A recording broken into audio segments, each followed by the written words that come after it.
Sí, está bien. O sea, Sí. tengo un En proceso que general, solo como, handlea la CLI y otro que hace sí, todo el resto de las cosas. eh, un proceso. Sí, yo por un lado solo espero la CLI y con ese manejo las listas de suscriptores y demás, todos los comandos que se necesiten. Y por otro lado es el que recibe y reenvía mensajes. ¿Y cómo hacer la comunicación entre esos dos procesos? Con una estructura, o sea, lo único que se comunica entre sí es la estructura que tienen todos los suscriptores que está mapeada con mmap. O sea que lo tengo en memoria compartida y es lo único que hace falta que se comunique entre ellos. Bueno, o sea, eh, debería mostrarte un poco más, pero digo, sí, sí, no, pero se entiende. con Tener eso un me MMAP alcanza. para compartir estructuras. Sí, con esa estructura yo, porque en realidad la CLI todo lo que hace es añadir los suscriptores, eliminarlo, el log y demás, y el otro proceso va recibiendo mensajes de los productores y los va reenviando al mismo tiempo. Y para saber a dónde reenviarlo y si los puede reenviar, lee la estructura de esto. Está bien. O sea, es una lista de estructuras, ¿no? Ah, sí, sí, se entiende, se entiende. Me quedé pensando en el NMAP. Porque de los productores leo por cola de mensaje y con los clientes hablo por socket.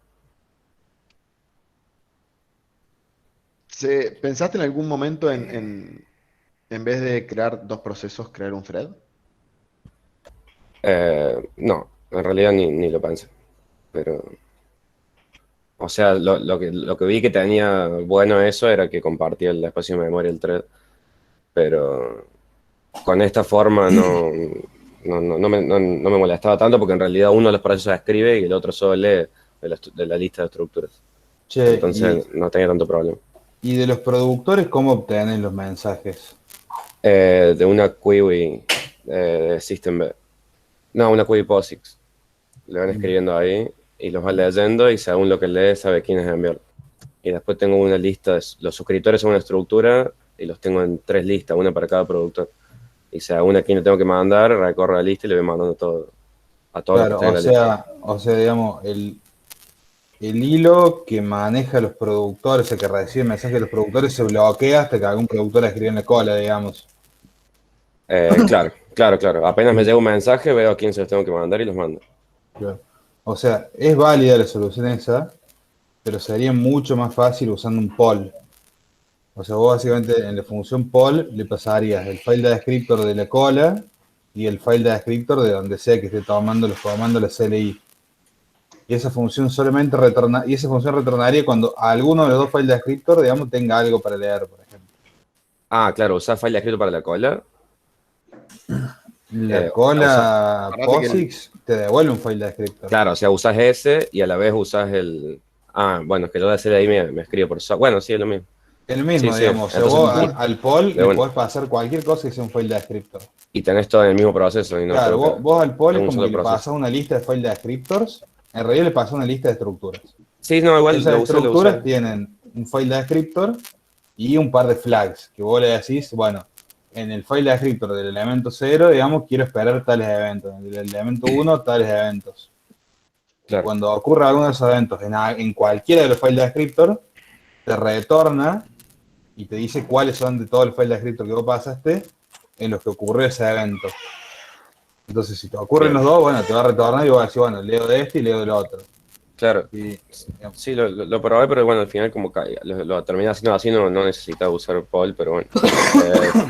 Y en realidad, digamos, sí lo podría cambiar, pero no sé si a este momento no, no, me está puedo bien, está cambiar bien. eso. Yo te digo que digamos, esa Por- solución te de ahorraba una, sí, el sí, tener que compartir la memoria entre dos procesos, ¿no? claro, sí, sí, sí, seguro. Y lo otro que quería preguntar, si puedo ahora, en una cuestión más del diseño general, que en un momento tuve dudas por lo que fui leyendo en el Slack, que es, digamos, en un primer momento lo que yo había armado era que el Delivery Manager esperaba conexiones de los clientes y manejaba el aceptarlos o no. Entonces, si los aceptaba, los tenía conectados y los empezaba a mandar. Pero bueno, después leyendo ahí algunas cosas de cómo habían planteado el trabajo y demás, lo cambié a que los que aceptan son los clientes. Entonces, el Delivery Manager trata de iniciar las conexiones y los clientes aceptan. Es válido esto, ¿no? Es como, me quedó esa duda. O sea, ahora lo tengo funcionando así, digamos. Los clientes abren y esperan una conexión y el delivery si tiene que mandar, abre la conexión y les manda. Sí, es. es válido. Ah, bueno. Bien. Era un poco confuso en la descripción, es verdad. Ahí, sobre todo yo que escribía, un mea culpa, pero sí, eso es válido y esa es la forma en realidad que funciona la mayoría de los PubSubs que ustedes van a usar. Bien. Día de mañana si trabajan en algún lugar. El, Obviamente, el delivery es el que hace, el que envía el mensaje hacia los clientes que lo necesitan. Por ejemplo, las notificaciones que le llegan a sus celulares son casi siempre, en el fondo, implementadas con un PubSub. Y, no sé, los servicios de Android, de Apple, que se encargan de mandar las notificaciones, reciben una notificación, al igual que ustedes un PubSub. Entonces, su celular o su ID de Apple o de Google está suscrito a un lugar donde le llegan notificaciones y hace el delivery de ese mismo modo que lo planteaste vos al principio, es decir, que el cliente está escuchando o tiene un puerto abierto para recibir notificaciones.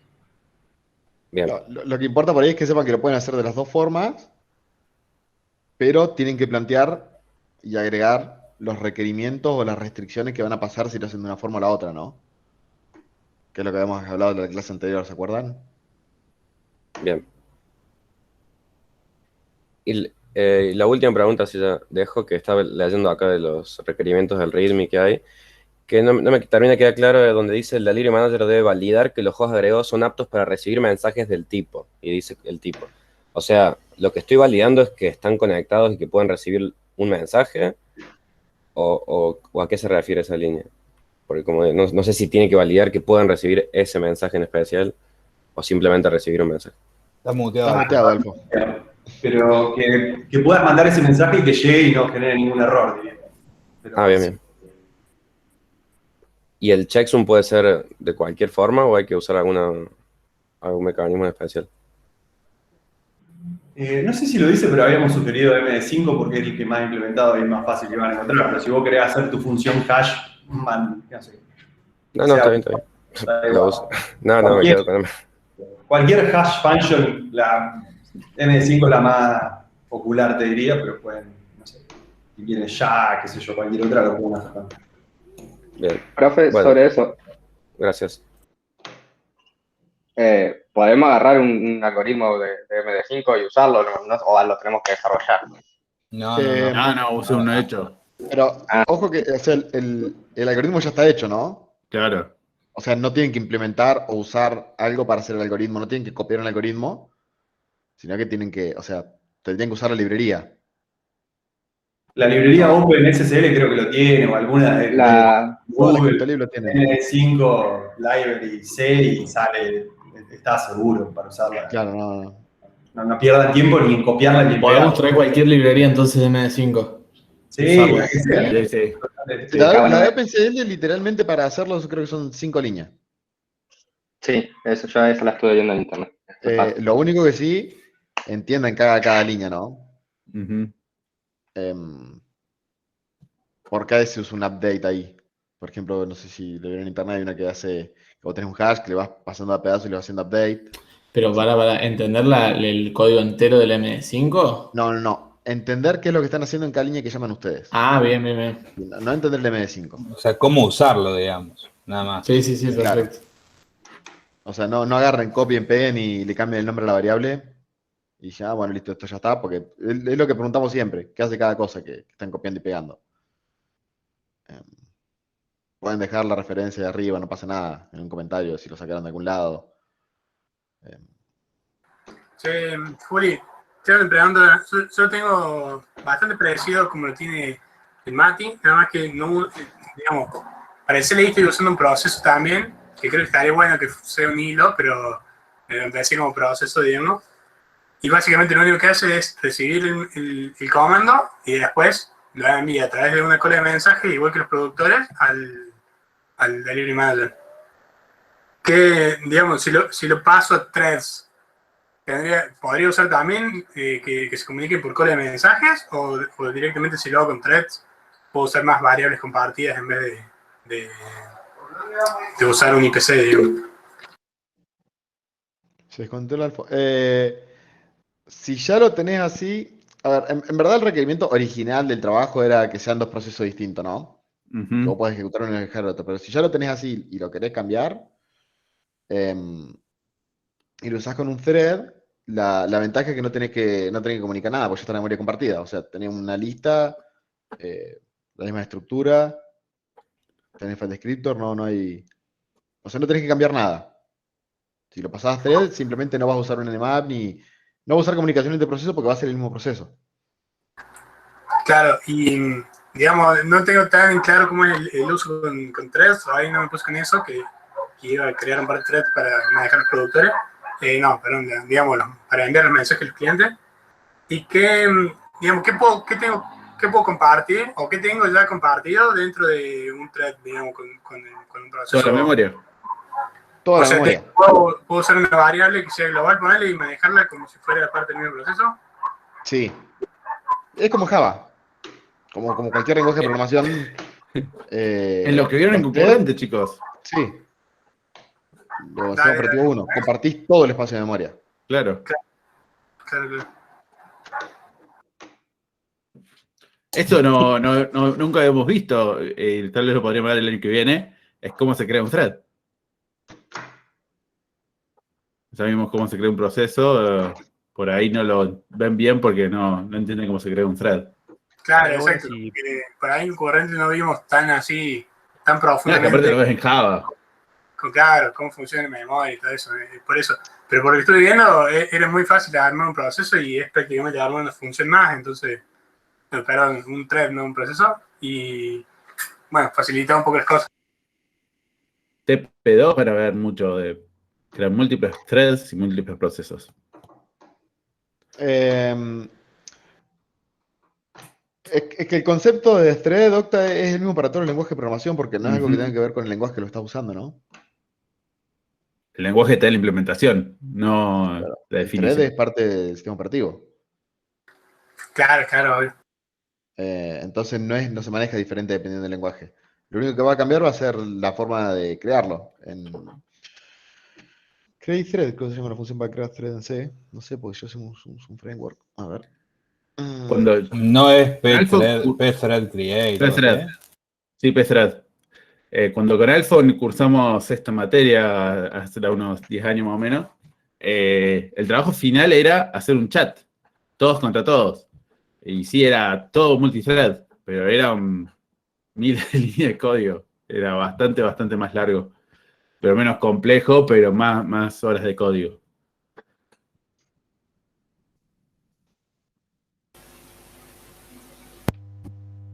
Sí, thread-create thread. Después tenés otra para setear los atributos, que es pthread-at-get stack size. Bueno, pero sí, es lo mismo. Lo que pasa es que si vas a crear un thread, tenés que tener cuidado con cómo compartir las cosas, ¿no? O Claro. sea, sí, puedes usar una variable global. Si vas a usar variable global, va a tener que meter semáforo. Eso. Para eso vivieron concurrente, chicos. ¿Cómo sincronizar threads? Toda una materia. Perdón por si pido que repitan. Entonces es válido usar, yo quería hacer eso, yo quería usar threads y hacer una variable que, bueno, que se acceda en exclusión mutua, digamos, entre el CLI y, bueno, y el Delivery Manager, digamos. ¿Se puede hacer así entonces? Esperemos que lo confirme el Elfo, pero yo creería que sí. Porque en verdad la idea era que sean dos procesos totalmente separados, pero ¿qué pasa? Si ustedes hacen un fork y después hacen y comparten, termina siendo lo mismo que crear un thread. Aguantemos Claro. que vuelva a entrar el Alfo, pero era porque si algún chico ya había arrancado así, bueno, lo puede crear un thread, pero para los demás, esperemos que entre el Alfo. El Alphon se fue a su casa, estaba en el coworking. Ah, mira. Supongo que en 15 se va a conectar. Está cerca, no está tan lejos. La idea en realidad era que trabajen con procesos, no con thread, pero bueno, si ya dieron por ese lado, por eso para mí también, veamos que dice el Alphon, que fue el que más lo pensó, pero podría ser válido. Si no recuerdo mal, la clase pasada habían dicho que era válido usar thread. Creo. Si está grabado, lo está. Una cosa, no. Sí, eso lo dije yo, Sí. pero... perdón. Eso lo había dicho yo, pero no había especificado que el thread era para el client.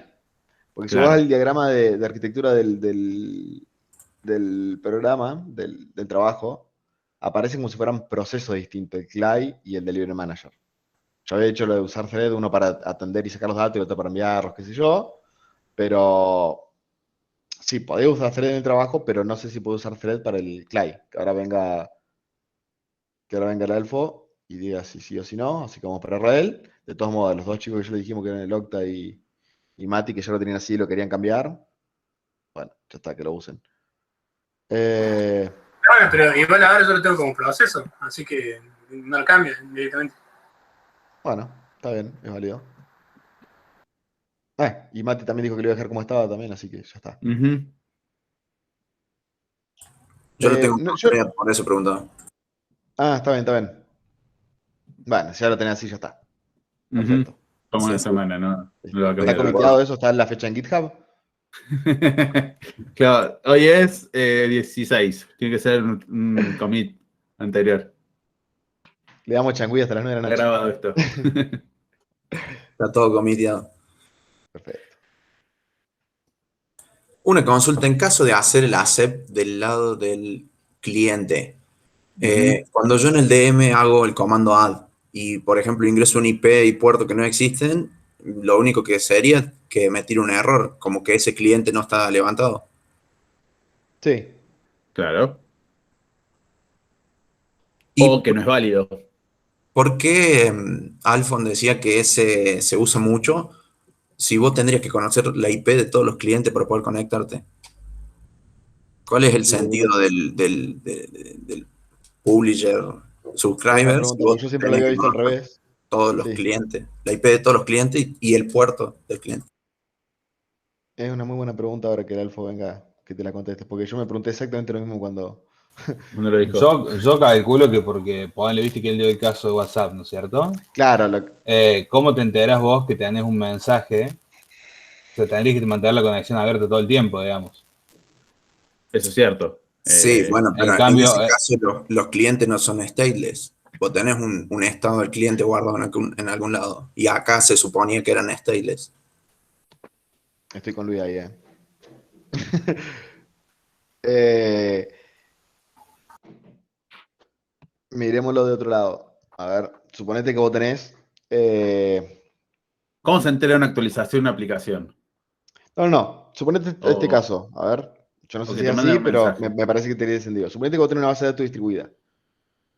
Mm, eh, y tenés servidores en muchos lugares del mundo. Y vos querés mantener la consistencia. Sería tarea de al que le llega el dato y actualiza una tabla, avisar a los demás. Entonces me parece que en sí, ese caso podés tener tranquilamente notificaciones tipo push. Pero se me hace muy raro tenerlo, por ejemplo, el otro es al revés, ¿no? ¿Te acordás, Diego, el IPC de SystemD? Que las ¿de qué me aplicaciones se estás van hablando? suscribiendo. ¿Cómo? Del Delivery Manager de SystemD. Que las aplicaciones se van suscribiendo y envían IPC por ahí. Hacen IPC por ahí. No sé de qué me estás hablando.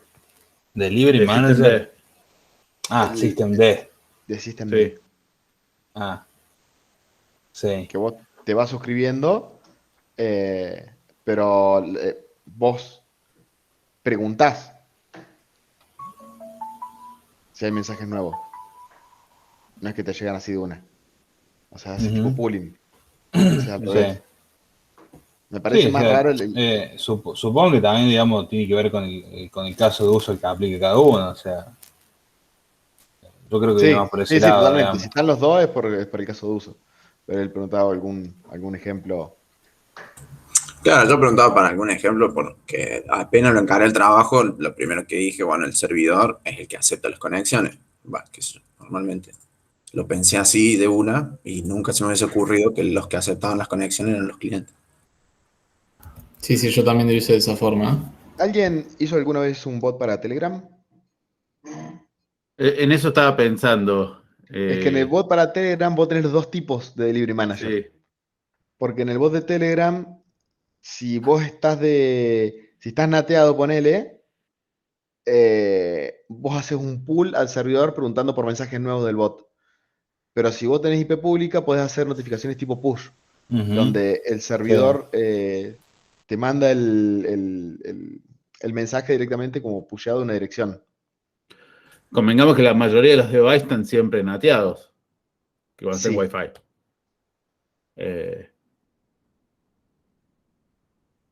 No hay Sí, tantas por eso me públicas. parecía por eso me parecía raro que el cliente haga la ACEP. No, pero en el caso del celular, me parece que es re como, no es como dice el Alfo. Sale, no entra. No, pero ahora que venga. También tiene que ver la nomenclatura de cliente-servidor es medio ambigua, porque tiene a veces más que ver con la lógica del programa que con la lógica de la negociación de la comunicación.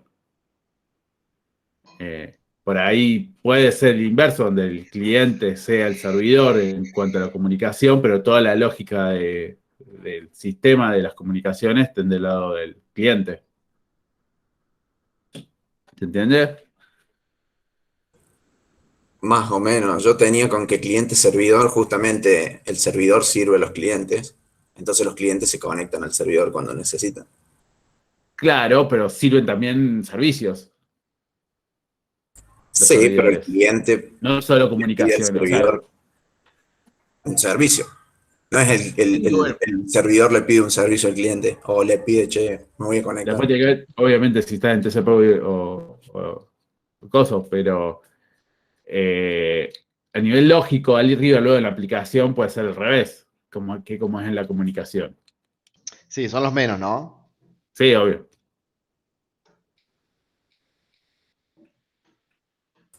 De una. Y otra consulta, el tema del chequeo de los 5 segundos para ver la reconexión. Yo estoy trabajando con TCP y estoy detectando cuando se reconecta un cliente por IP y puerto. Pero estuve viendo que hay un flag que es time wait, que es como que no te deja volver a usar el mismo puerto durante un tiempo determinado en TCP. Sí, en TCP tenés Ujú. Hay el que SOAR cerrarlo. Reconnect. No, pero hay uno para usar un Vos, puerto que pueda. vos hablás cuando el cliente, digamos, suponete que vos cerrás un cliente y lo querés lanzar de vuelta. ¿Eso decís? Sí, eso. Con el mismo puerto. No, cuando vos lo Claro. creás, creo que tenés que llamar, hay una función que se llama set sock opt, ¿puede ser?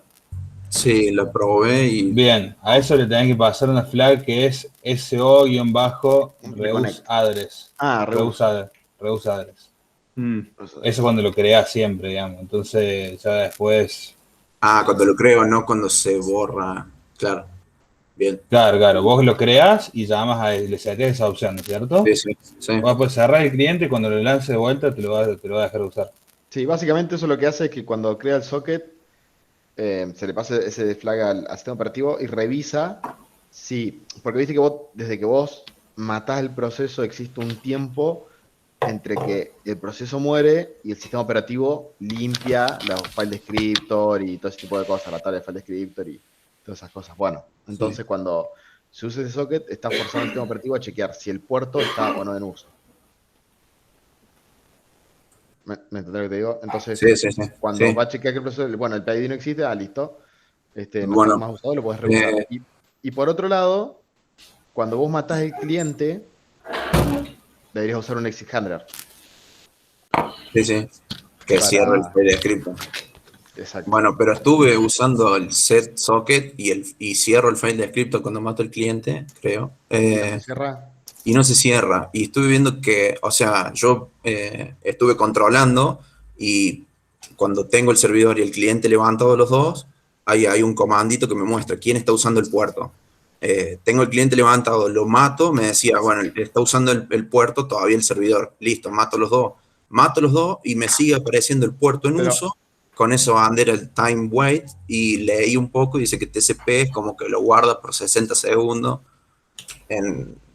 por un archivito de configuración, como que deja el puerto ese durante 60 segundos guardado, entiendo. Consulta, vos cuando cerrás el file descriptor, cerrás los dos file descriptor, ¿no? Sí. Cuando matás el cliente. O sea, Sí. me refiero del lado del cliente, los dos file descriptor del cliente. No tengo el accept del cliente, tengo un solo file descriptor. Ah, pero no es que ya había hecho el accept. No, los y lo hice. El accept, pregunté nomás. Ah, está. Bueno, pero con el SOAR Reconnect debería agarrar de vuelta. A ver si lo tengo por acá. Bueno, ya voy a probar. Juli, no sé si sabes o alguno, si se Algo puede. así. Yo pasé un ejemplo en el Slack el año pasado, Sí, ese tengo. pero es algo así. Y te deberían dar. De una, debe ser que estoy haciendo algo mal. Sí, es probable. ¿Cuándo estás seteando esto? Hola. Sí, perdón, estaba viendo dónde lo seteaba. Nada, el suscriptor es bastante tonto, se levanta, queda escuchando un mensaje, cuando llega el mensaje, ahí lo seteo. O sea, Cuando llegue vos seteas esto cuando llegue el mensaje. Sí, es antes de crear el No, socket, claro. ¿no? Es Lo después tenés de que crear el crear, socket claro, después Sí. que y el socket y antes de el bin. hacer. Claro, exactamente. Porque o sea, cuando vos lo creás creás como la estructura en el proceso. Cuando haces el bin, ya le estás pidiendo al sistema operativo poder utilizarlo. Es decir, que te mapee el file descriptor con el puerto. Bien. Gracias. Nada.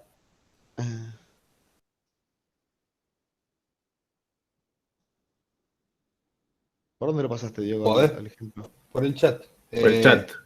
Podés probarlo ahora si querés, total, mientras estamos acá charlando de Sí, 5 sí, minutos. ahora lo digamos. pruebo y les digo. Pone eso, tira un Ctrl+C, chequea que retorne bien, ¿no? Y volver a levantar y ahí vamos a enterar. Dale, ahora pruebo. Pero yo cuando hice Operativo 2 usé eso. Y me funcionó, así que debería funcionar.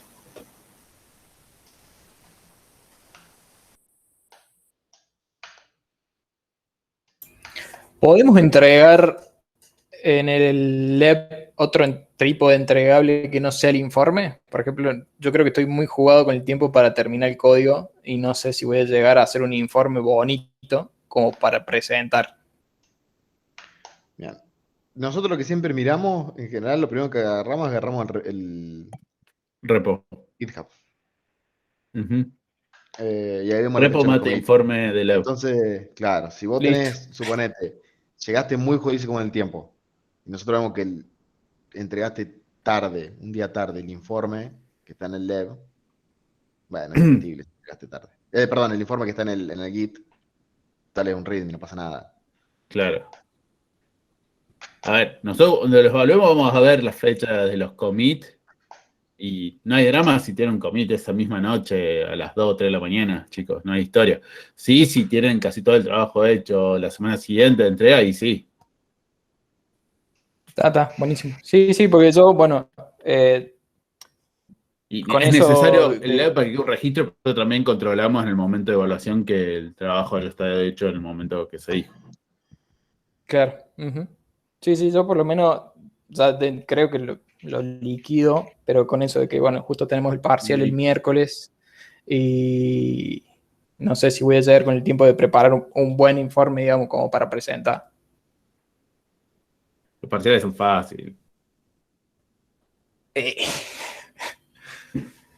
Hay que ver. Sí, son fáciles.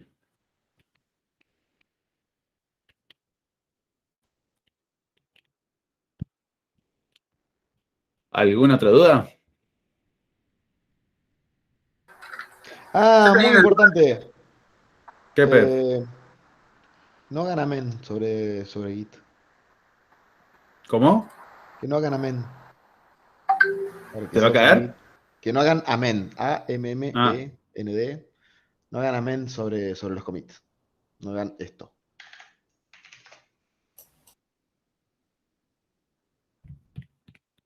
¿has visto alguno que lo haya usado? Yo lo usé en Pero es uno. para. ¿Eh? No, bueno, Yo lo pero usé en uno ese. ya está. O sea, ahora no hay problema, pero ya es a partir de hoy. No, el amén lo que hace es reemplazar el último commit.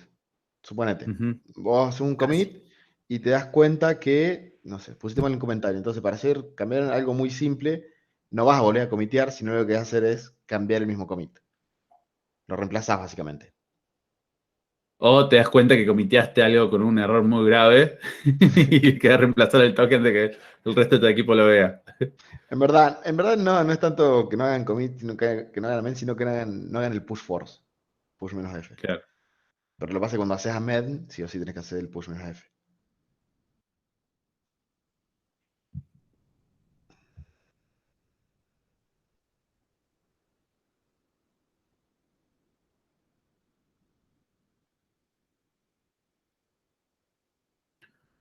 Octa, ¿vos ibas a preguntar algo?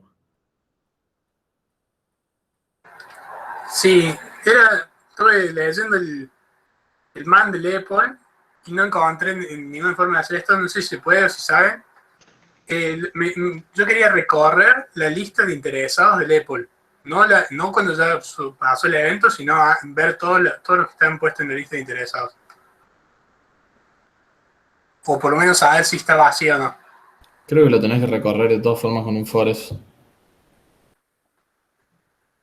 Si no entiendo, no me queda claro. O sea, vos cuando haces el Apple Create, el Apple White, perdón, le estás pasando un arreglo de eventos. Y ese mismo arreglo es el que se te va a ir llenando con los eventos que fueron generando los file descriptors que están suscriptos, digamos. Pero, digamos, el Apple tiene dos listas. Una que es de interesados, digamos, que son todos los files descriptors que vos estás mirando para ver si ocurre algún evento en alguno de ellos. Y otra que es la lista de los eventos cuando ya ocurrieron. Yo quiero ver todos los files descriptors que están asociados a la lista de Apple, aunque no haya ocurrido el evento, digamos. Ah, no, ni idea, la verdad. ¿Cuándo querés hacer eso? Porque, bueno, medio complicado de explicar, pero digamos, en vez de crear una lista enlazada que tenga todo el file descriptor, quería poder recorrer eso misma y no crear algo más, digamos.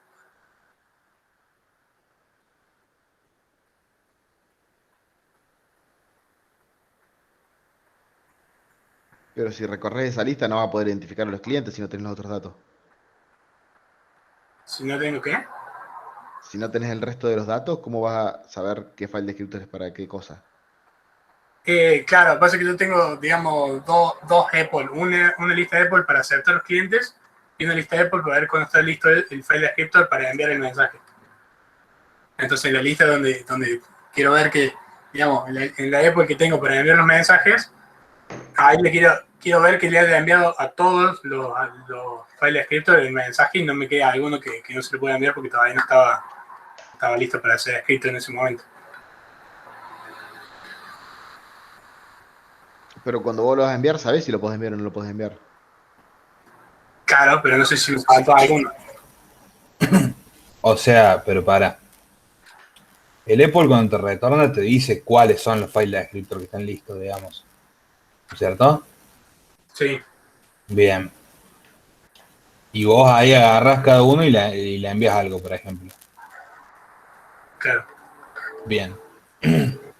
Ahora, no, hasta ahí estamos de acuerdo. No estoy entendiendo la parte que sigue, digamos. Y, digamos, yo quiero ver... Bueno, digamos, pasa que yo quería evitar hacer una lista enlazada, pero capaz que lo tengo que hacer, digamos. Pero la cuestión es, yo quería enviarle mensajes a todos los files descriptors que están asociados a esa lista de Apple. Yo en un momento voy a ir preguntando, che, ya está, digamos, pregunto a ver cuántos eventos hay o cuántos files descriptors están listos para ser enviados. Ahí me devuelve la lista de eventos, le envío todos esos. Pero si cuando yo agarré esa lista no estaban todos los files descriptors listos, va a haber otros que me queden en la lista. Y yo cuando vuelva a hacer un Apple Wait, me puede pasar dos cosas. Una, que agarre el resto del file descriptor y la envíe y estaría todo bien.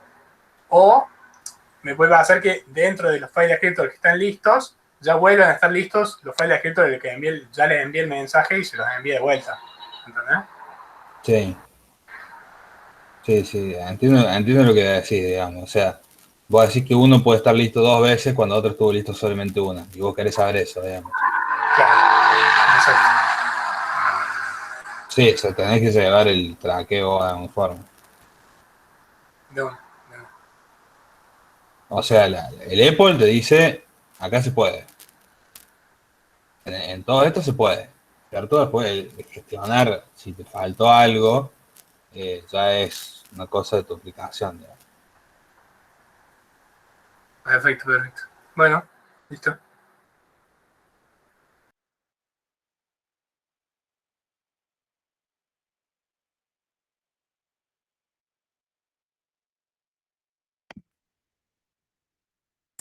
Una consulta más sobre el log.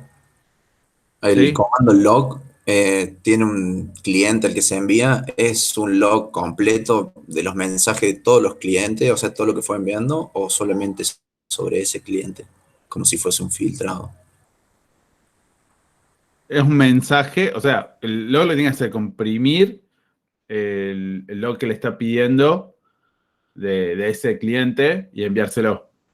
Bien, bien. Mensajes a otros clientes no irían en ese log. No. O sea, A ver, O sea, no es que está escrito, no está escrito. Podría hacer todo y sería más fácil. Si querés hacerlo todo, va a ser más fácil de hacerlo. dale. Claro, o sea, vos le estás preguntando, ¿necesito un log por cada productor o tengo un log global donde Claro. logueo todo y chau? Si ¿Cierto? te es más fácil así, hacerlo así. Sí, sí. Eh, Esa era una lo que cosa, te y después si parece. tenía un global, sí tenía que andar filtrándolo. Yo usaría uno por proceso. Sí, capaz que uno por productor quedaría bastante limpio, digamos. O sea, Claro, por productor. no hace falta, sería no hace falta tampoco que vos digas, suponete. Suponete que vos tenés un cliente A y B, que los dos están suscriptos a lo mismo, ¿cierto? Pero el cliente B fue suscripto 10 segundos después que el otro. No hace falta que vos filtres cuando le mandas el log al B, todos los mensajes que estaban antes de que él se haya suscripto, los saques, digamos. Esa cosa no te compliques tanto. No, Es hacer pero- una transferencia de un archivo, nada más. Ese es el chiste de esa parte Vale, de enunciar. pero vos lo que decís cuando decís uno por productor o uno por cliente. Se mezclaban.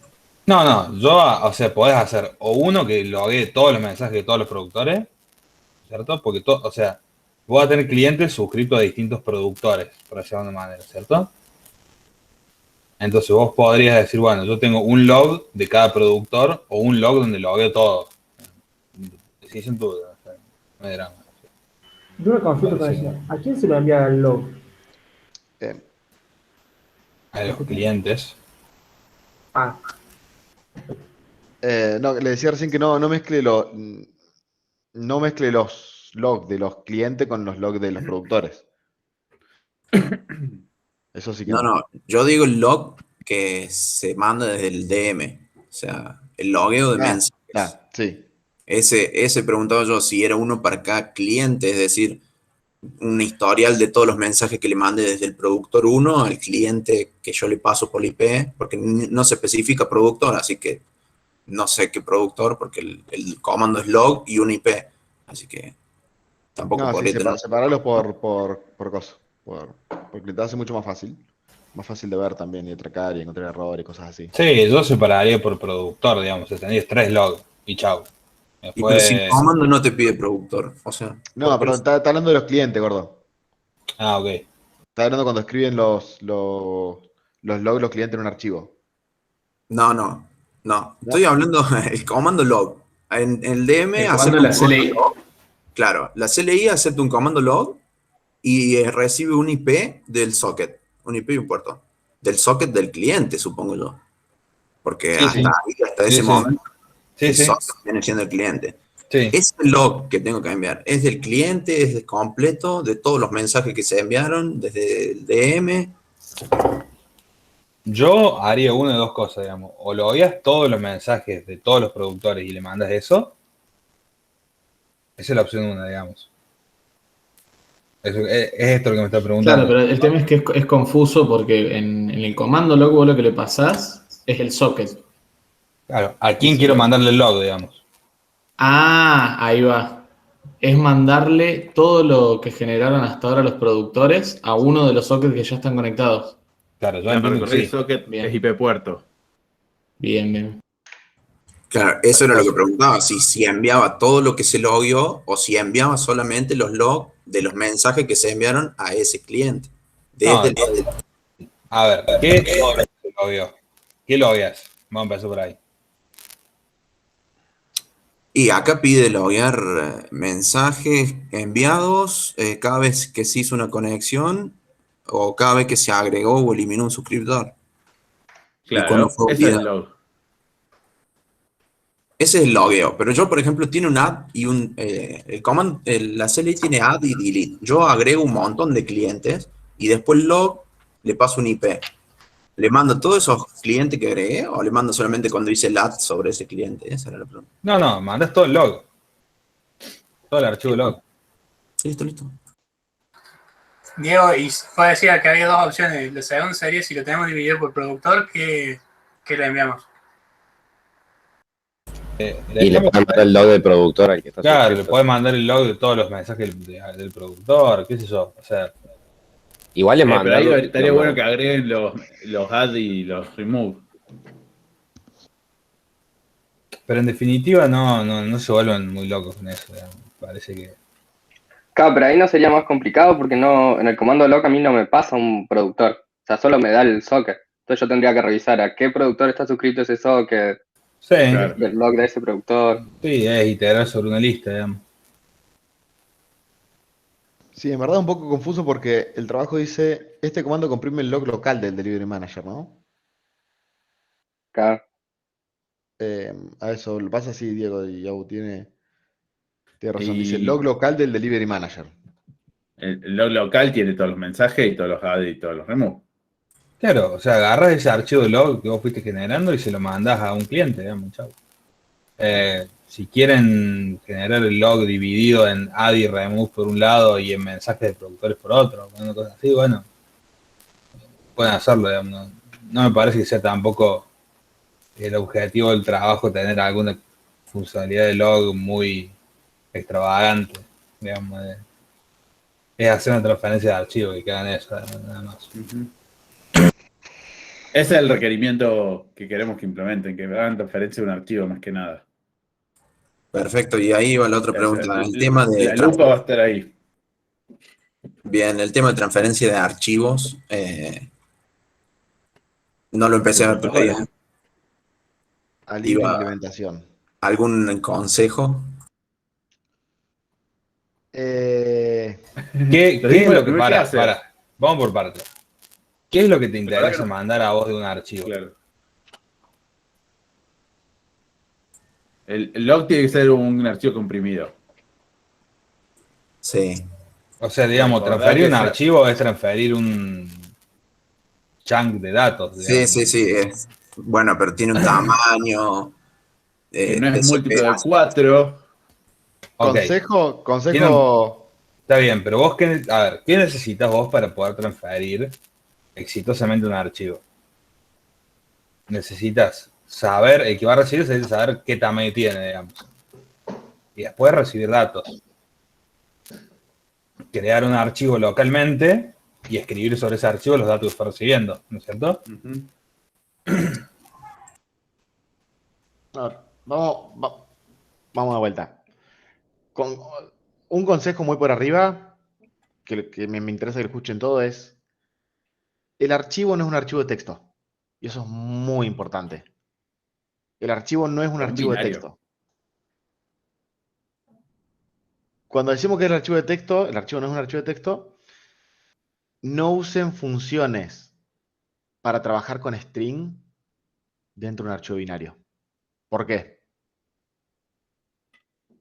¿A alguien se le ocurre por qué no debería utilizar funciones para trabajar con string en un archivo binario?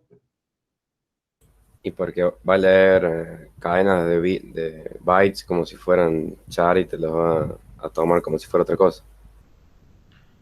Ahí es que voy a decir esa otra cosa, tranquilamente agarras 8 bytes y termina siendo un 8 bit y termina siendo un cosa, ¿no? Un ASCII.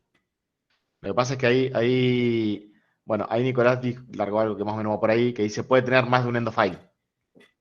Supónganse que ustedes están trabajando con string. ¿Cómo saben cuándo termina un string?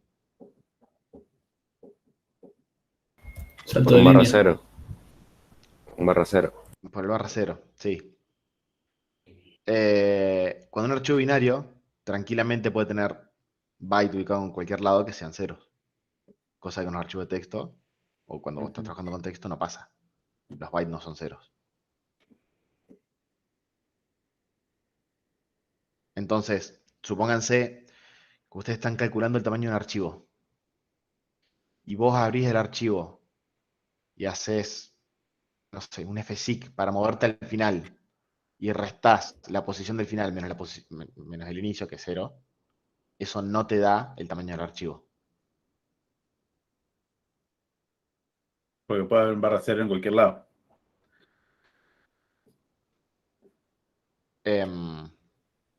Así que tengan en cuenta eso. No usen funciones. Usen un strlen, por ejemplo. No usen funciones. Fíjense cómo se abre un archivo binario, cómo se lee un archivo binario, cómo se recorre un archivo binario. No es lo mismo que un archivo de texto, como dice Juli. Un string. ¿El archivo binario es, digamos, después de que lo comprimimos o tenemos que ir escribiendo o el log ya tiene que ser un archivo binario? O sea, también, digamos, tampoco podemos escribir como si fuera un archivo de texto. También es un archivo binario cuando lo escribimos. Vos lo No, a ver, escribís como texto, después lo comprimís. Y ya no es más un archivo de texto, un archivo comprimido, digamos, tiene otra cosa. pero no, quiero volver a la pregunta de Octa. Vamos a ver un poco más atrás. ¿Qué diferencia hay entre un archivo binario y un archivo de texto en Linux?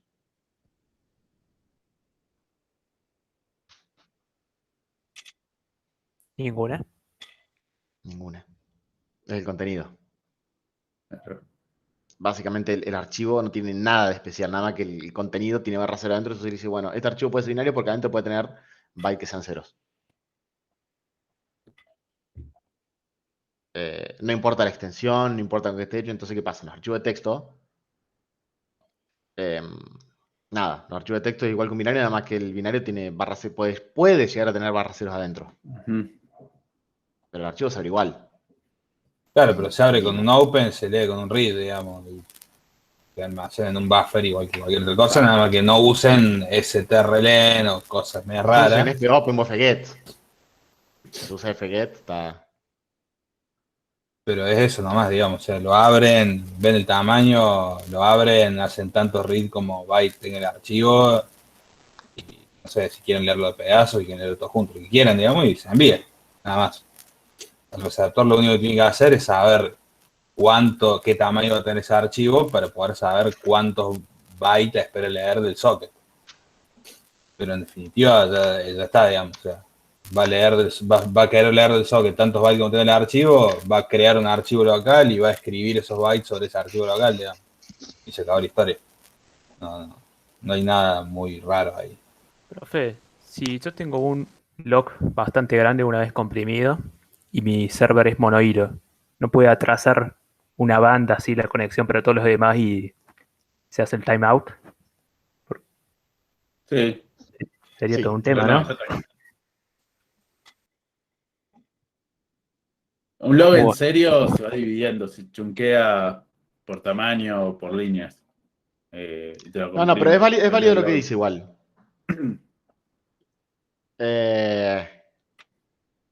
Podés tomar varias decisiones con respecto a eso. Sí, estoy pensando en usar un hilo para enviar el archivo. Podés usar un hilo. Podés meter un requerimiento nuevo. Podés cortar el log.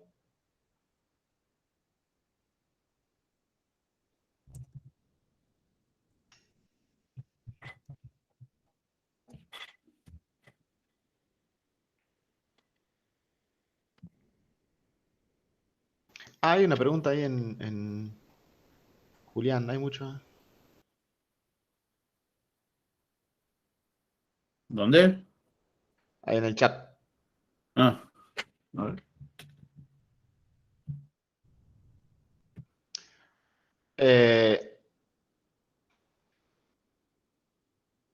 A ver, no. Si vos entregas el trabajo a tiempo, con los requerimientos, o sea, tiene que estar muy incompleto el trabajo para no contar la entrega como válida. Si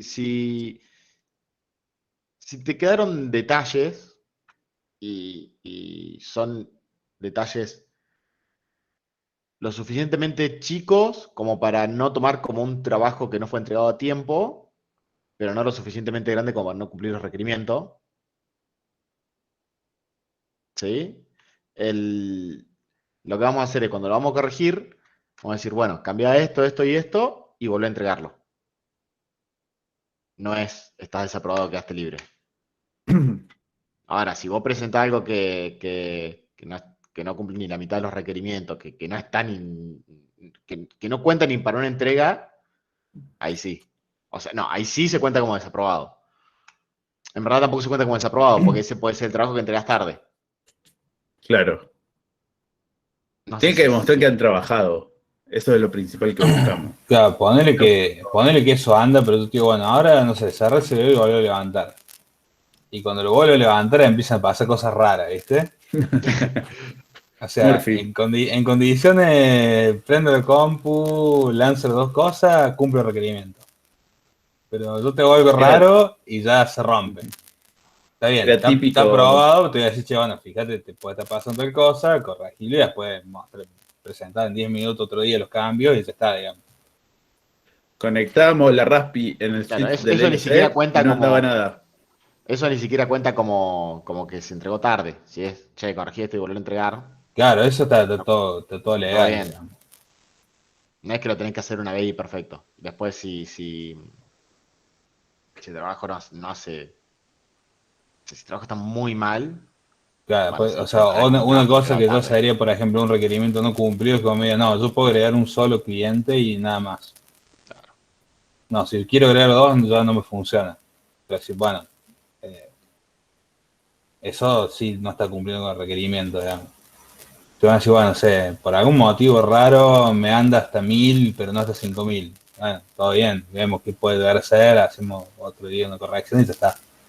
Es como, es un poco arbitrario, sí, pero bueno, ustedes más o menos tienen los requerimientos, así que pueden ver qué tanto están cumpliendo o no. ¿Cierto?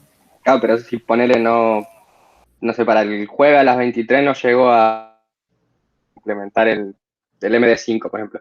No es tan grave.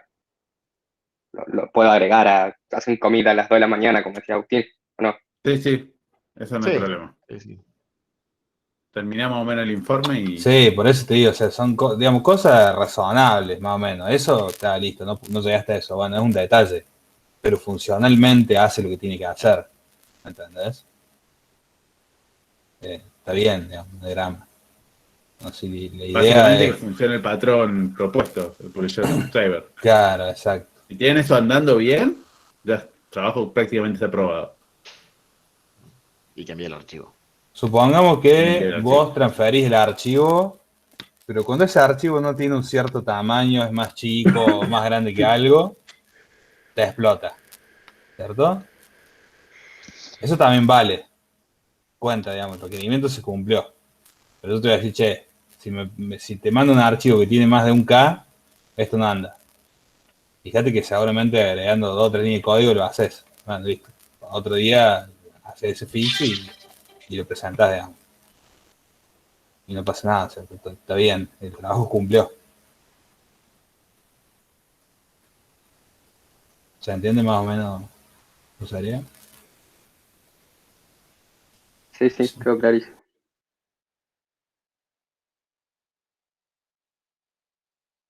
O sea, la idea no es desaprobar a nadie, ni matar a nadie, digamos. La idea es que ustedes aprendan, si no, nosotros estamos para eso acá.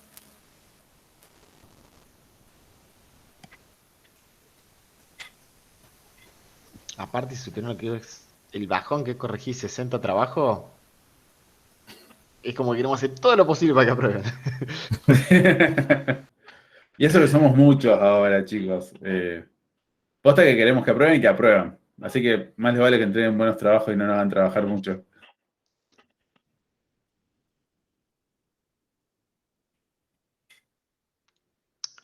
Les conviene ser de los primeros que presentan en general. Sí. Porque después se pasan las preguntas y tengo que empezar a hacer preguntas un poco más complicadas o más rebuscadas.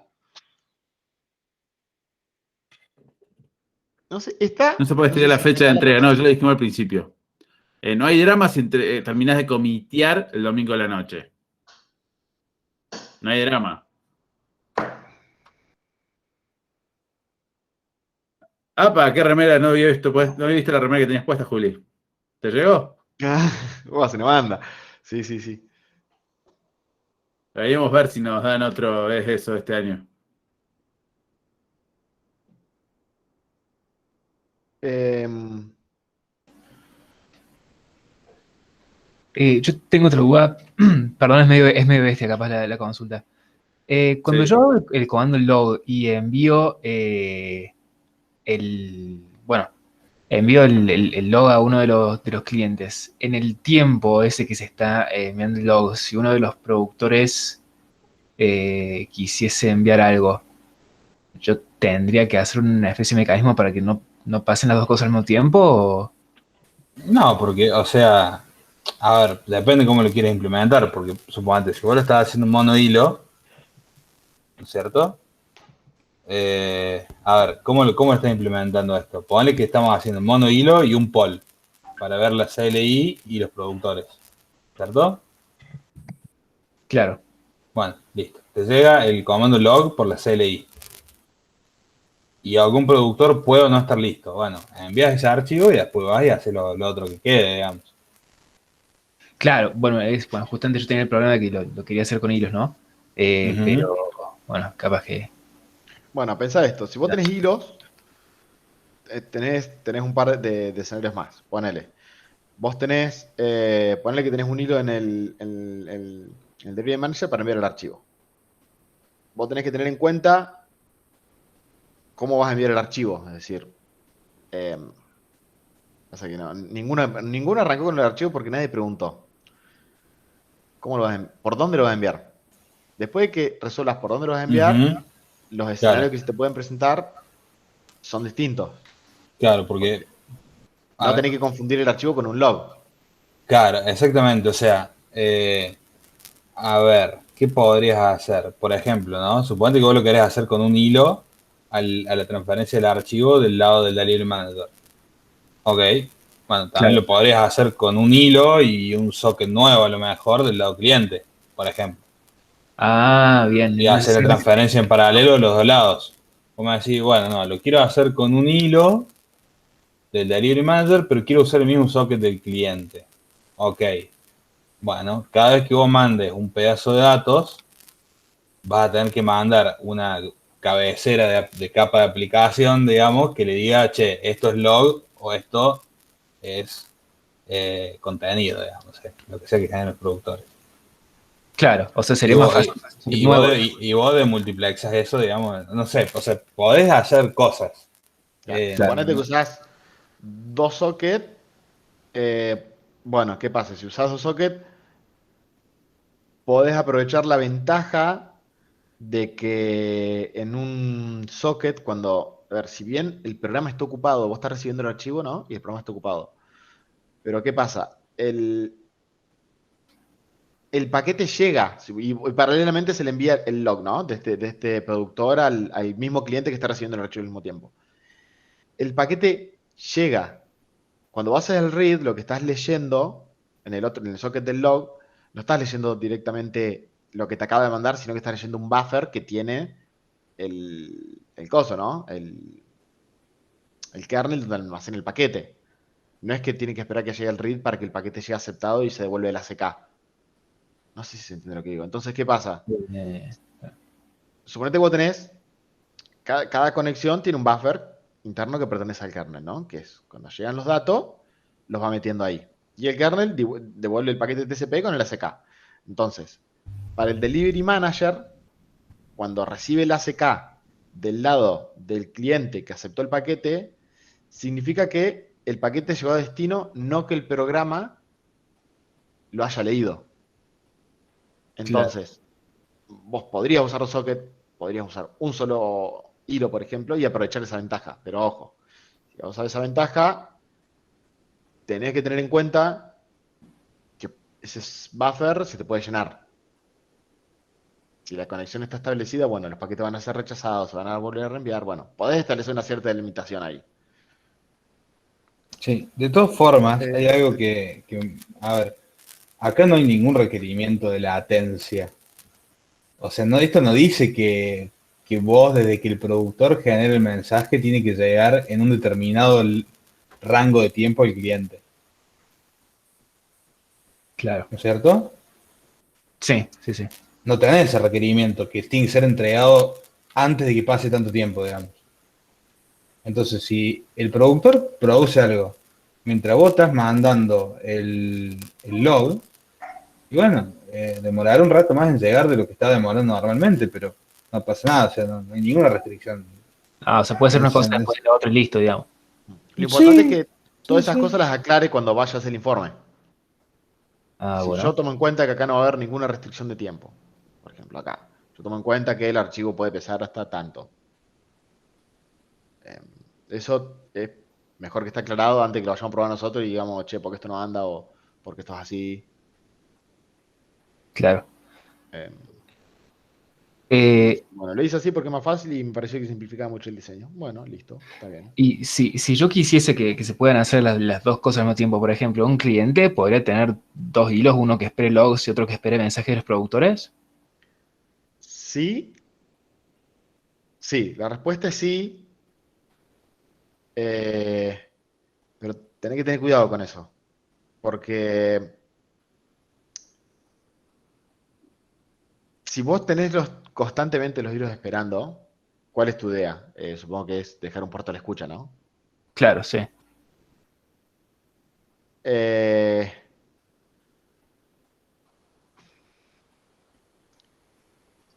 no es buena idea dejar un servicio que es a demanda si no va a ser utilizado. Es decir, Ah, ¿para qué bien. vas a dejar el puerto de la escucha, donde cualquiera te puede pegar en el puerto, si no lo estás usando? Y capaz que nunca, no lo usas nunca. Probablemente que en la mayoría de productores no lo uses nunca. Eh, nada, eso. Claro. Sí, o sea, volvemos al caso de de qué otra información, además de los datos, intercambian el cliente y el servidor, ¿no es cierto? Porque, por ejemplo, otra solución podría ser, suponete que lo querés hacer así con dos hilos. Bueno, por el mismo socket donde el delivery manager le manda los mensajes de los productores, podría mandar los mensajes que sea, che, abrite tal puerto o te tengo que bajar el log, por ejemplo. El cliente Ah, responde con, dale, voy a abrir este puerto. Eso. Abre un puerto y le manda, dale, voy a escuchar acá. Listo. bueno. El delivery manager agarra, lanza un hilo y se trata de conectarse a ese puerto que abrió el cliente exclusivamente para eso, recibe el log y lo cierra. Es una idea. Lo va a implementarlo como quiera, digamos. Bueno. Eh, Gracias. Una duda. ¿Los clientes tienen que verificar el checksum en cada paquete que reciben? Sí, esa es la idea, hacer el propio cálculo y compararlo con el que reciben para saber Pero si está corrupto o le ¿eso no lo pasó hace algo. TCP?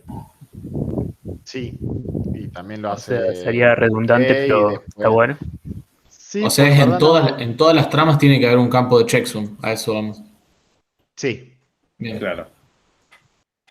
sí, sí, hay muchas validaciones, o sea, no te va a llegar el paquete roto, pero lo que nos interesa nada más es que usen el checksum, nada más. Ok, gracias. Por más claro, que lo haga aparte, TCP, la lógica es que siempre puede haber man in the middle que te cambie el mensaje y TCP no se va a exactamente, enterar. porque TCP lo único que revisa es que los datos que le vino de la aplicación lleguen del otro lado intactos, digamos. Claro. Pero si hubo algo turbio ahí entre medio, ¿entendés? Entre lo que escribe el servidor en su aplicación y lo que recibe el stack TCP, ¿me entendés? Eso sería como un doble chequeo, que es lo que hacen ustedes cuando descargan algo y después entran a la página y mirar el checksum, por ejemplo. Está, ahí me quedó claro. O sea, el dato llegó bien, pero no era lo que yo quería. ¿Me entendés? Hay un. No me acuerdo de esto. Me parece que hay un protocolo que es el del. Cuando vos tenés muchos servidores de HCP con clave precompartida, em, que no interesa que el mensaje vaya encriptado. Porque no hay interés de que el mensaje vaya encriptado entre los servidores, pero sí interesa que el dato no sea modificado. Cuando eso ocurre, una forma que se usa mucho es hacerle un padding al mensaje. Suponete, tu mensaje, vas a enviar mensajes que sean múltiplo de 32 caracteres. ¿Sí? Vas a enviar un mensaje que sea múltiplo de 32 caracteres. Y entonces tu mensaje tiene 20 caracteres, le tenés que sumar 12. Si tu mensaje tiene 32 caracteres, bueno, le sumas 32. Bueno, muchas veces lo que se hace es rellenar ese padding con la clave precompartida, pasarle una función hash y enviar el mensaje original con la función hash. No sé si se entiende lo que estoy diciendo, que es, supóngase, tienen el mensaje que ocupa 20 caracteres. Y después lo que hacen es, como agarrar la clave precompartida, ir agarrando los 12 caracteres de la clave, o 12 caracteres que pertenezcan a la clave precompartida, hacer con eso un bloque de 32 caracteres, aplicar la función hash, y cuando van a mandar el mensaje, mandan los 20 caracteres originales, más el hash. Entonces, cuando del otro lado reciben el mensaje, hacen lo mismo, agarran el mensaje, lo rellenan con la clave precompartida, aplican la función hash y comparan los hashes. Entonces, de esa manera no necesitas encriptar el dato, pero te asegurás de que el dato no fue corrompido por alguien que estuvo entre medio. Con malas intenciones, ¿no? Entonces, es una forma de enviar datos sin encriptar, pero asegurarse a través de una clave precompartida de que el dato llegó intacto.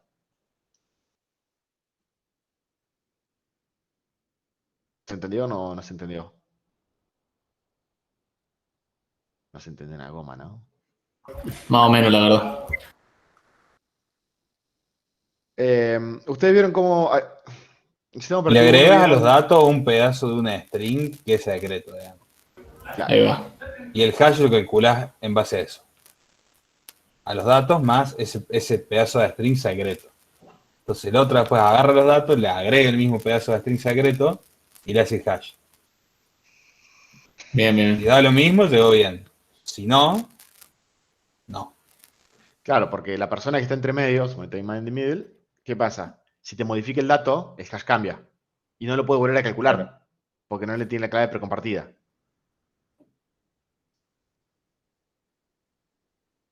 Ahí quedó más claro, me parece. Claro, me faltó decir eso. La persona que está entre medio no tiene la clave precompartida. Claro, porque lo modifica, pero no tiene...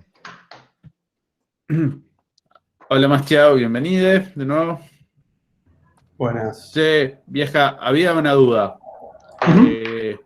¿Por qué el cliente es servidor vos decías que en muchas aplicaciones lo tiene? ¿Cómo es la lógica? Que los celulares sean servidor. No, Realmente. ahí no, ese no es el caso. O sea, el patrón PubSub te dice cómo, te define, diríamos, que hay entidades que son suscriptoras y otras productoras, pero no te dice cómo manejas la conexión. Por ejemplo, yo laburo, los timbres. Los timbres, como casi siempre están atrás de una NAT, lo que vas a tener que hacer es abrir que el timbre abra un socket contra un server para que ese server después le pueda mandar un mensaje. Pero no es propio del patrón PubSub. Vos, cómo conectás los clientes o los subscribers con los publishers, no está especificado que uno sea el cliente. Eso es un problema que vos tenés que resolver dependiendo la disposición que tengas. Entonces, por ejemplo, volviendo al caso de las notificaciones, tu teléfono, al estar casi siempre atrás de una NAT, se conecta a un lugar donde por ahí le pueden llegar las conexiones. Casi siempre es un WebSocket de las notificaciones. Pero el que manda las notificaciones se conecta a ese server a través de que abre la conexión el que quiere enviar un mensaje. Pero a la vez tenés otros PubSubs, como es el caso de SNS, que el Delivery Manager, en este caso, que es SNS, abre la conexión contra un endpoint X y hace el delivery de un mensaje. De nuevo, el patrón, diríamos, PubSub, no define cómo vos conectás a tus clientes con tu servidor de delivery o tus productores. Eso queda desde tu implementación. Lo que sí define es que eso tiene que estar desacoplado.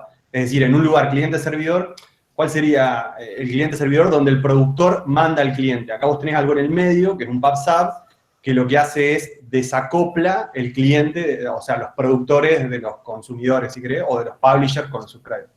No sé si se entendió la diferencia. Pero no define cómo vos conectás desde el Delivery Manager, en este caso, con tus clientes, o del Delivery Manager con tus productores. Por eso depende mucho del problema que vos tengas. En algunos lugares los clientes te conviene que escuchen, como es el caso, y en algunos otros es imposible, porque si vos tus clientes van a estar atrás de una NAT, necesitas que ellos te conecten hacia vos, y después ahí vos tenés que ver cómo los identificás, porque ya no lo podés identificar solamente con el socket, porque cuando ellos se conectan a vos te van a abrir cualquier otro socket. Entonces ahí ya tenés que, el que se conecta hacia vos, mandar un ID o algo para identificar quién sos, y casi siempre eso requiere una autenticación. La idea del trabajo era que la forma más simple era al revés, diríamos, que el cliente Yo tuve escuche. que hacer eso. Y vos, ¿cómo? Yo me comí el viaje y es algo muy parecido a lo que dijo usted, de mandar un token. Bueno, en realidad eso está bien, o sea, eso se usa un montón, de nuevo, en la mayoría de las aplicaciones IoT donde el device o el dispositivo que sea está atrás de tu casa o tu NAT o tu teléfono, lo mismo, tiene que generar una conexión hacia el servidor porque si no, no tenés visibilidad. Pero, de nuevo, ahí tenés que, che, ¿quién soy yo y cómo me autentico y cómo identifico a un suscriptor que es un suscriptor y qué es ese persona? Token, ID, password, lo que sea.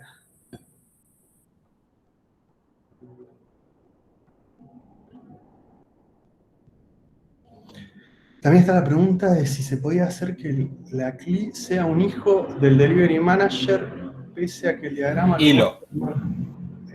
Hilo. Un thread. Me parece que la liñita ahí lo que define es usar un IPC, no sé, el que quiera. Puede ser un hilo, pero usar un IPC para comunicarte contra el Delivery Manager. Lo puedes hacer como quieras, pero un poco las flechitas que salen entre uno y otro es básicamente ahí implementar, o por lo menos como yo lo vi, implementar un IPC de algún modo. Sí, de todas formas, digamos, cuando reciban cosas del CLI van a tener que tocar la lista de clientes y esas cosas, o sea, que van a usar, por ejemplo, un semáforo. Se van a necesitar algo, digamos, así que... A ver, la idea yo quería hacer una... de ese simbolito, perdón que interrumpí, Nicolás, la idea de eso es, el Delivery Manager tiene que seguir funcionando tal cual está, independiente de la CLI. Entonces, ¿por qué? Porque vos necesitas que siga mandando mensajes. Entonces, si lo pones como un hilo y lo haces bloquear, no sé, o si lo pones en parte de tu proceso bloqueante, vas a estar perdiendo esa capacidad.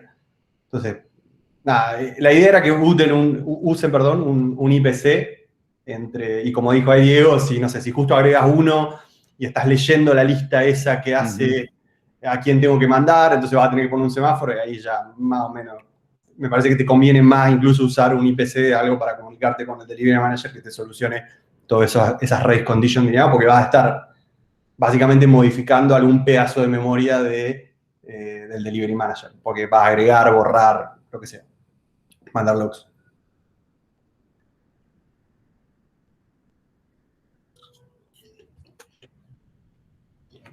Me comí una manzana. Me imagino que el Valle Neuquino. Sí, era de Moño Azul. Ah, bien, ahí. Moño Azul es la de Neuquén. De Río Negro en realidad, creo que. Río Negro. Del Valle. Del Valle. ¿Alguna otra duda, gente? Han hablado muy poquito. Yo quería hacer una consulta sobre... Levante la mano, así nos ordenamos un poco. Pregunta, Nico. Perdón. Ahí va. No, preguntaba, igual se me está cortando el internet, así que me voy a desconectar igual. Así que preguntar. Dale, ahí vi que Facundo, levantó la mano, así que no sé. Dale, sí, yo quería preguntar sobre el tema del productor 3, más que todo, que había que hacer la carga del sistema normalizada y, por ejemplo, si uno pone en en la terminal Uptime, por ejemplo, tira el logo de average, la carga, el promedio, en 3 tiempos, creo que es una en 1 minuto, en 10 minutos y en 15. Pero Sí. eso, yo busqué algo de que cuando la normaliza, y más lo que ustedes dijeron en clase y eso, que la normaliza cuando se la divide en realidad por la frecuencia de la CPU que está manejando en ese momento. Pero no sabía si era dividirla por esa frecuencia o por la cantidad de procesadores que tiene el equipo. No sabía eso, me quedó Ok. medio... Buena pregunta, Facu. Hay dos cosas. Una, pueden mandar los 3, pueden mandar uno. La realidad es lo mismo. O sea, pueden mandar Perfecto. el de 1 minuto, el de 5 o el de 15. Lo importante es que el que te tira ahí es ese valor. Después ves cómo lo calculás, porque no podés llamar a uptime. Pero Sí, es sí. ese valor dividido la cantidad de núcleos físicos que vos tenés en tu computadora. ¿Por qué se usa eso? Porque vos imagínate que tenés una, no sé, sobre todo en la nube, donde la instancia o la compu que vos pidas varía en cantidad de cores, vos querés saber más o menos cuánto realmente está utilizándose de una computadora. Entonces, para comparar una que tiene un núcleo contra una que tiene 10, lo que se usa es el load normalizado, pues es muy probable que vos el día de mañana tengas, no sé, 45 o 100 instancias o computadoras o servidores con diferentes cantidades de núcleos. Entonces, para poder hacer una comparación cross de todos los servidores, se usa un load normalizado, que es dividido la cantidad de núcleos físicos que tiene el server en ese momento. Incluso, creo que HTOP, si no me equivoco... Sí, lo que pasa es que también tira. ahí no tiene no tiene en cuenta el tema de la frecuencia, ¿no? No, ahí no sé cómo es, boludo. No sé cómo es Porque- porque era buena la pregunta que hacías el otro día de cómo la frecuencia, o sea, vos podés tener un núcleo que ande más rápido que muchos, porque calienta, entonces necesita disipar. El boost, creo que es turbo boost, no sé cómo se llama la tecnología. Intel le dice boost. Ahí no sé cómo lo calcula. En realidad, el LOAD es... Por ejemplo, si vos lo tenés seteado, es muy gracioso porque no sé si está Piro acá. No está. Bueno, hay uno de los chicos que tenía un problema con una Lenovo que es como que le entraba en modo no hago más nada, es decir, quedaba un rato relajada la compu y cuando eso pasa en general, como en la notebook, la frecuencia del micro la baja porque no es necesario utilizar alta frecuencia. ¿Cuál es el problema? Cuando caía la frecuencia de todos los núcleos, se le quedaban los 8 núcleos en 800 MHz. Y empezó a usar la compu y no le subía. Le quedaba clavado en 800. Y ahí el CPU le mostraba uso 100% y no subía la frecuencia. Claro, igual ahí tenés el uso del CPU. Sí, tuvo que cambiar la compu igual. Eso me pasó a mí. Claro. Era por un thermal throttling, que estaba mal configurado, pero era un error de fábrica. Vos entrabas a ver el procesador y decías que estaba en thermal throttling y estaba a 40 grados, 35 grados el procesador. Y por eso hacía el 0,8 GHz. Estaba así clavado. Creía que estaba calentado y por eso bajaba la frecuencia. Exactamente, la dejaba a 0,8. Mira vos. Tenía... Alto bug. Sí, En también el- le cambié la compu. Ahí les paso el wiki de CPU LOAD, está bueno. Básicamente lo que te dice es la cantidad de task que tenés en running o to run. Digamos, en la cantidad de ítems que tenés en tu scheduler para ser ejecutados, ya sea que están esperando un I.O. o están usando el micro. Por eso vos podés tener un load en un monocore de 1 y el CPU, el porcentaje de CPU en 0. Porque si esa task que vos tenés está esperando, no sé, está escribiendo en disco, vos la vas a tener en running, pero no va a estar usando nada del CPU porque está esperando algo de I.O. Entonces, Claro, de incluso- todos modos, en el cálculo, mientras metan la cantidad de núcleo y si quieren meter la frecuencia ahí también, está bien.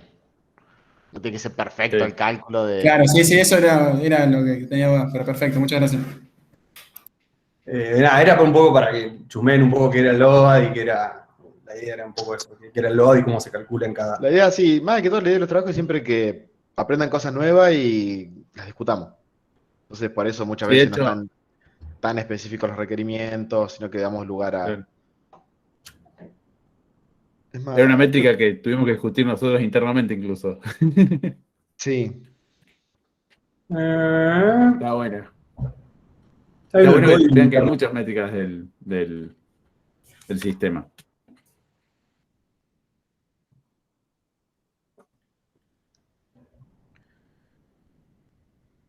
¿Alguien más?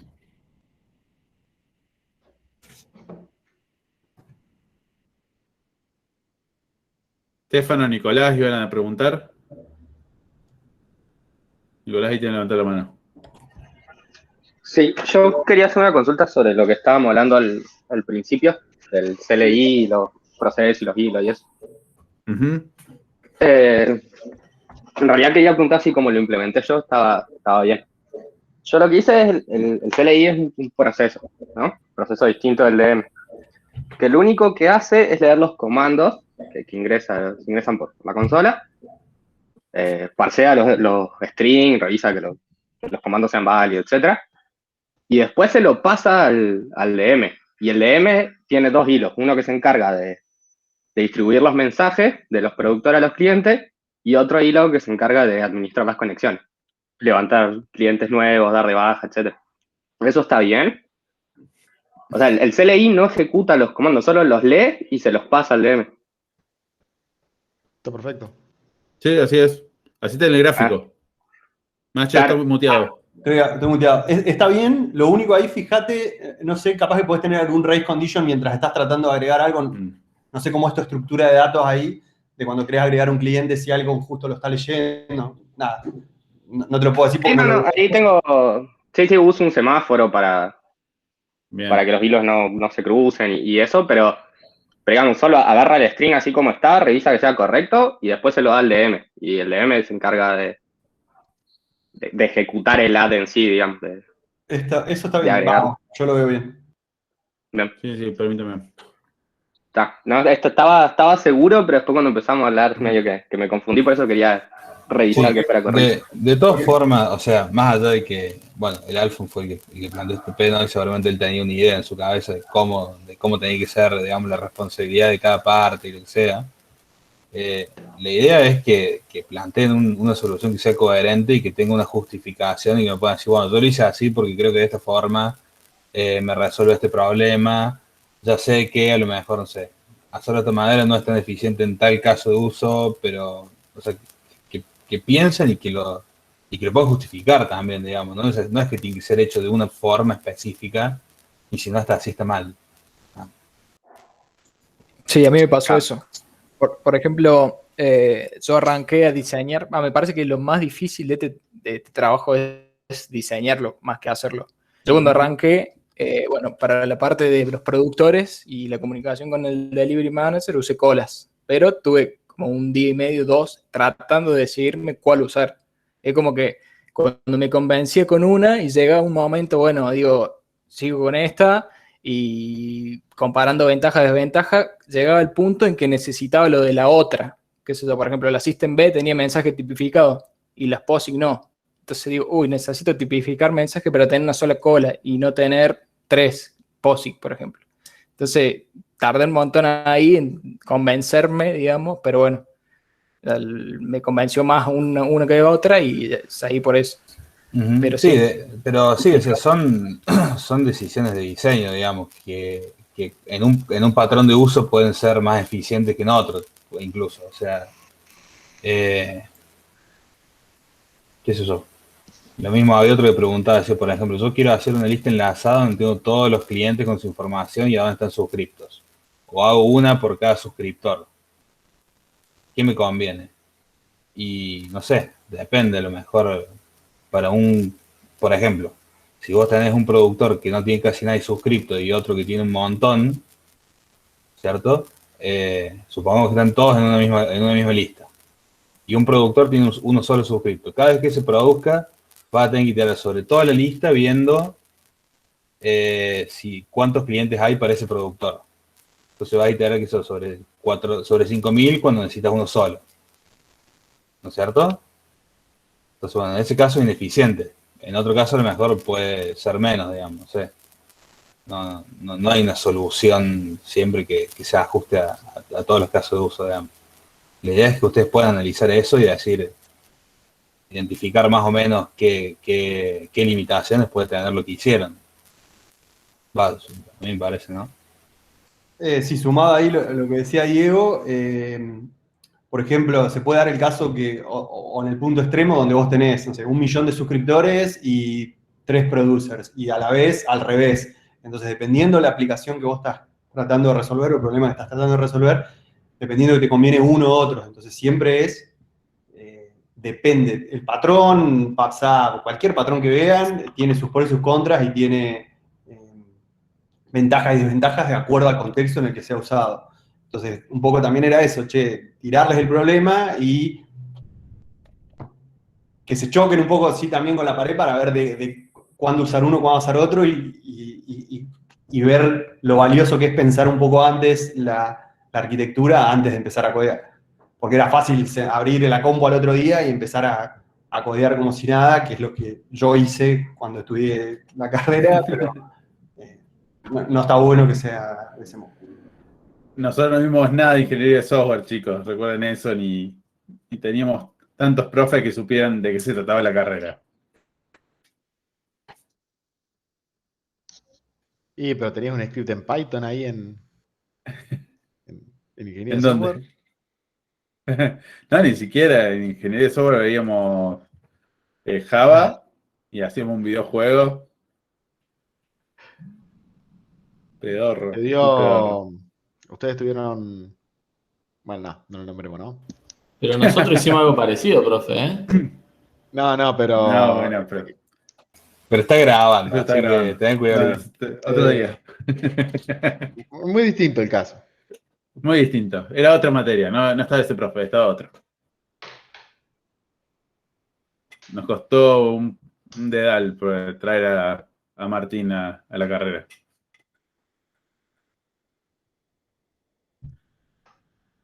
Creo que alguien había ahí con otra pregunta, Nicolás, no sé si... Stefano había querido preguntar algo. Después de que te estaban No, tocando yo ya el pregunté, Nicolás. me quedó la mano levantada. Sí. nomás. Ok, no pasa nada. Stefano. ¿Hay alguien más? No sé, profe, si me escucho, porque yo no escucho tus cosas, no puedo muchas preguntas y le escribí por alto en el privado. Ok, no se entendido nada, pero en realidad lo que me preguntaba creo que era lo que me mandó un mensaje ahí pasándome el código de la CLI que le dijimos que íbamos a chusmear para hacerlo no bloqueante, etcétera, que lo preguntó al principio. Así que ahí le dije que me lo pase, después se los paso cuando me conteste.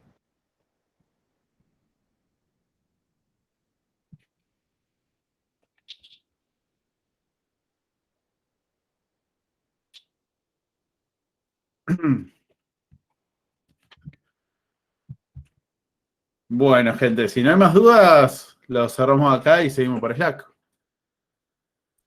Yo tengo una duda. Para el ad, ¿puedo agregar una opción que agregue un rango de puertos para conectarse del servidor? O sea, porque para tirar los clientes puedo usar Bash, pero para conectar el servidor y los clientes como que me complica un poco y tendría que hacer otras cosas que, bueno, no me va a dar el tiempo. Eso se lo había pensado yo también, o de última que el comando, no sé, que haya otro ad que pueda leer algún archivo con algún formato, ponerle una cosa así. Es bueno, Sí. es bueno el requerimiento, sí. ¿Cómo que? Pues sí. No entendí. Claro, si creas Claro, 1000 clientes o 5000 clientes, ¿cómo haces Sí. para hacer los add a los 5000? Sí, estaría bueno que puedas leer de un archivo. Claro, también eso podría ser, digamos, un archivo que vos sabés que tenés, en cada línea tenés, no sé, un IP puerto, claro, sí. y que lea ahí, los levanta ahí, sí, o sea, lo único que tenés que hacer es hacer un wrapper a la funcionalidad del ad que ya tenés, donde en vez de leer de la standard input, lea un archivo, digamos, pero sí. Podés redireccionar el standard input directamente de la CLI, listo. Sí, también Yo lo lo tengo así en- sí, no creo que haya drama, digamos, en que hagan alguna cosa para facilitarse la vida. Sí, algún script de Está bash. todo bien, digamos, sí. Listo, gracias. Sí, o sea, la función, o sea, vos tenés que poder agregar con el ad uno a mano. Después, si querés hacer otra cosa, vos vas a decir, bueno, yo tengo un test donde creo 1000 clientes y para eso necesito este archivo, de una, metele, digamos. No pasa nada. Suma que en la presentación tengan evidencias que anda muy bien el programa. qué sé yo. Un script de bash que lo satura al máximo y no le pasa nada. Vamos a hacerles probar los extremos en la presentación.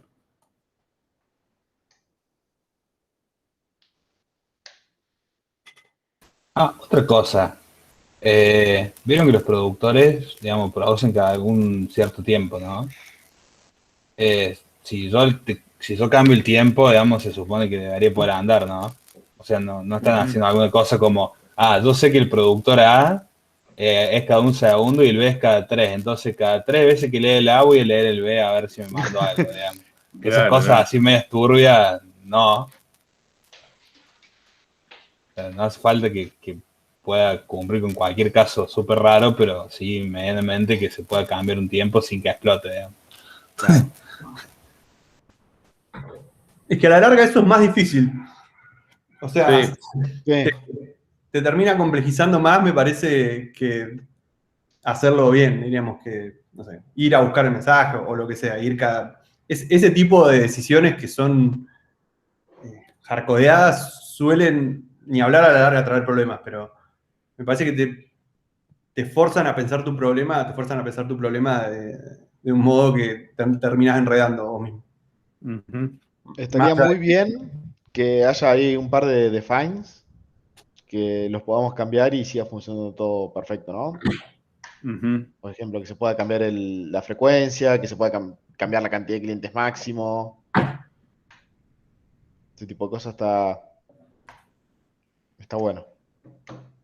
Porque les va a pasar eso, ¿no? El día de mañana cuando hagan algo, no sé, estén trabajando y, no sé, están laburando en una empresa que dice el requerimiento es 5.000 clientes. ¿Qué le pasó a Chess? Chess.com era, no sé si alguno usa la página de ajedrez, en la pandemia explotó entonces de tráfico. Entonces, bueno, de un día para otro puede cambiar tu contexto y tu requerimiento eran 5.000 clientes, mañana Chess.com la pegó, no sé, o cualquier página la pegó, y si tu sistema está adaptado para funcionar con en vez de 5.000, 50.000, es como un plus extra, o sea, les va a pasar casi siempre los requerimientos, si bien son unos, está bueno que sean escalables para el día de mañana. Muchas veces los definís, los requerimientos, por la potencia que tenés en el momento, ¿no?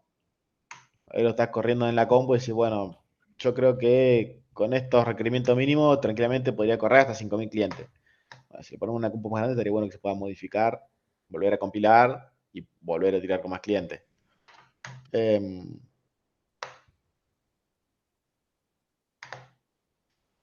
Incluso es común también describir las limitaciones cuando haces uso de un framework o de una API o lo que sea, de cualquier cosa que utilices. Es bueno también saber tus propias limitaciones. Che, yo hice este programa que no anda para más de 5.500. Entonces, limitations, esto no funciona para más de 5.000, esto no funciona para 10.000 o lo que sea. ¿Por qué? No sé, usé tal tecnología que no soporta o se vuelve, no sé, o acá un ordenamiento n factorial, entonces si ya hay muchos clientes, no cala el ordenamiento, no sé, lo que sea. Profes, una última pregunta y ya me tengo que ir. Para poder levantar los 5.000 clientes, yo tuve que modificar el límite del sistema de file descriptors simultáneamente. El tema es que no se me guarda la configuración y, por ejemplo, yo modifico con el ulimit, ya lo modifiqué en el archivo en /security limits config, creo que era. Ya lo modifiqué de ahí y no queda predeterminado en ese. Ok. A ver, ahí están pasando por el chat una función. También lo podés limitar como un parámetro del kernel, ¿no? Bien, porque sí, o sea, yo abro una terminal, lo modifico. Si yo corro mi Delivery Manager en esa misma terminal post la modificación, funciona. Cuando cambio de terminal, no funciona. Tengo que volver a setearlo en esa terminal. Y bueno, esa era mi duda. Sí, Ahora lo voy a podés probar hacer con lo que por pasa. -c, lo podés hacer cambiando los parámetros del kernel para que sea para todos los procesos así. Claro, eso iba. Fíjate, casi siempre los límites también estaban especificados por usuario, ¿no? No es lo mismo. No, es que lo definí en el limits config, lo definí supuestamente también para kernel, lo hice para que sea para kernel, para todos los usuarios y los grupos, pero se me sigue reiniciando el valor cada vez que cambio de terminal. Es como que guarda solo en el proceso de la terminal. ¿Usaste el sysctl para setear las variables del kernel? Hay uno que lo podés modificar para que quede persistente directamente ahí. No necesitas Bien. modificar el archivo y cuando reinicie la compu te va a tomar el cambio. Bien. Bien, ahora me fijo también con ese y con el que pasaron en el Y chat. si el setter, ese lo vas a llamar ese. Ese está mejor. El del Bien, chat está bastante mejor perfecto. porque lo hace Bueno, directamente para ese muchas proceso. gracias.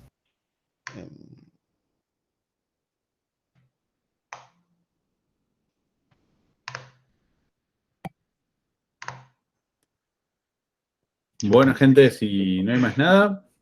En mi máquina funciona.com, realmente Buenísimo. las mejores webs. Sí, sí, sí, sí. Tremendo Totalmente. nombre. Genial. Qué triste, porque ahora lo vamos a hacer en nuestra máquina y capaz que ni así funciona.